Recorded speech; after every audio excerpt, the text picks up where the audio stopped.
നമസ്കാരം. മലയാളി വാർത്തയിലേക്ക് സ്വാഗതം. തൃശൂരിലെ പ്രമുഖ സ്വകാര്യ മെഡിക്കൽ കോളേജുകളായ അമല, ജൂബിലി മിഷൻ ആശുപത്രികളിലെ നഴ്സുമാർ നടത്തിവരുന്ന അനിശ്ചിതകാല സമരം ഒത്തുതീർപ്പാക്കാൻ തൃശൂർ അതിരൂപത ആർച്ച് ബിഷപ്പ് മാർ ആൻഡ്രൂസ് താഴത്തിന്റെ നേതൃത്വത്തിൽ നടന്ന നിർണായക ചർച്ച പരാജയപ്പെട്ടു. ഇതേ തുടർന്ന് യുണൈറ്റഡ് നഴ്സസ് അസോസിയേഷന്റെ നേതൃത്വത്തിൽ നഴ്സുമാർ ബിഷപ്പ് ഹൌസിന് മുന്നിൽ നടത്തിയ ഉപരോധവും കുത്തിയിരിപ്പ് സമരവും പുലർച്ചെ 3 മണിവരെയാണ് നീണ്ടത്. ഒടുവിൽ തൃശൂർ ജില്ലാ കളക്ടർ നേരിട്ടെത്തി 3 ദിവസത്തിനകം സർക്കാർ തലത്തിൽ അനുകൂലമായ പരിഹാരം ഉറപ്പു നൽകിയതിനെ തുടർന്നാണ് പുലർച്ചെയോടെ താൽക്കാലികമായി റോഡ് ഉപരോധം അവസാനിപ്പിച്ചത്. പക്ഷേ ആശുപത്രി മാനേജ്മെന്റിനെതിരായ സമരം തുടരും. ആവശ്യങ്ങൾ അംഗീകരിക്കും വരെ സമരം തുടരാൻ തന്നെയാണ് തീരുമാനം. നഴ്സുമാരുടെ മിനിമം വേതനം സംബന്ധിച്ച് സർക്കാർ പുതിയ വിജ്ഞാപനം പുറപ്പെടുവിക്കുന്നതുവരെ നിലവിലെ സ്ഥിതി തുടരാമെന്ന ബിഷപ്പിന്റെ നിലപാടാണ് ചർച്ച പരാജയപ്പെടാൻ കാരണമായത്. എന്നാൽ 105 ദിവസമായി നീളുന്ന സമരത്തിൽ കൃത്യമായ ഒരു തീരുമാനം ഉണ്ടാകുന്നതുവരെ വിട്ടുവീഴ്ചയ്ക്കില്ലെന്ന് UNA ഭാരവാഹികൾ വ്യക്തമാക്കി.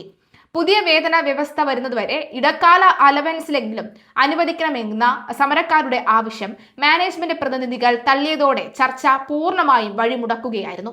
ചർച്ച പരാജയപ്പെട്ട വാർത്ത പുറത്തു വന്നതോടുകൂടി ജൂബിലി മിഷൻ ആശുപത്രി പരിസരത്ത് നിന്നും ബിഷപ്പ് ഹൌസിന് സമീപത്തെ റോഡിലേക്ക് നഴ്സുമാർ വൻ പ്രകടനം നടത്തി.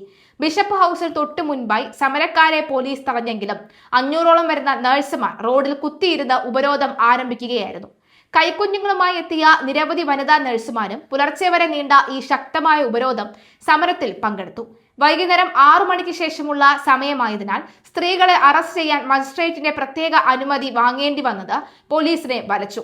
രാത്രി 8 മണിയോടെ അനുമതി ലഭിച്ചെങ്കിലും വൻ ജനപങ്കാളിത്തം കണക്കിലെടുത്ത് കടുത്ത നടപടികളിലേക്ക് നീങ്ങാൻ പോലീസ് മുതിർന്നില്ല. പ്രതിഷേധം അർദ്ധരാത്രി കഴിഞ്ഞും കടുത്തതോടുകൂടിയാണ് ജില്ലാ കളക്ടർ പുലർച്ചെ നേരിട്ട് സ്ഥലത്തെത്തി സമരക്കാരുമായി സംസാരിച്ചത്. 3 ദിവസത്തിനകം തിരുവനന്തപുരത്ത് നടക്കുന്ന സർക്കാർ തല ചർച്ചകളിൽ അനുകൂലമായ തീരുമാനം ഉണ്ടാകുമെന്നും നഴ്സുമാരുടെ മിനിമം വേതനം സർക്കാർ പുതുക്കി നിശ്ചയിച്ചു കൂട്ടാൻ സാധ്യതയുണ്ടെന്നും കളക്ടർ ഉറപ്പ് നൽകിയിട്ടുണ്ട്. നിലവിൽ മിനിമം വേതന വർധനവുമായി ബന്ധപ്പെട്ട നിർണായക ചർച്ചകൾ തിരുവനന്തപുരത്ത് പുരോഗമിക്കുകയുമാണ്. കളക്ടറുടെ ഔദ്യോഗിക ഉറപ്പിന്മേൽ പുലർച്ചെ 3 മണിയോടെ റോഡ് ഉപരോധം അവസാനിപ്പിച്ചെങ്കിലും ആവശ്യങ്ങൾ പൂർണ്ണമായി അംഗീകരിക്കുന്നതുവരെ അമല, ജൂബിലി മിഷൻ ആശുപത്രികളിലെ ജോലി ബഹിഷ്കരിച്ചുള്ള സമരം ശക്തമായി തുടരുമെന്ന് UNA ഭാരവാഹികൾ അറിയിച്ചു.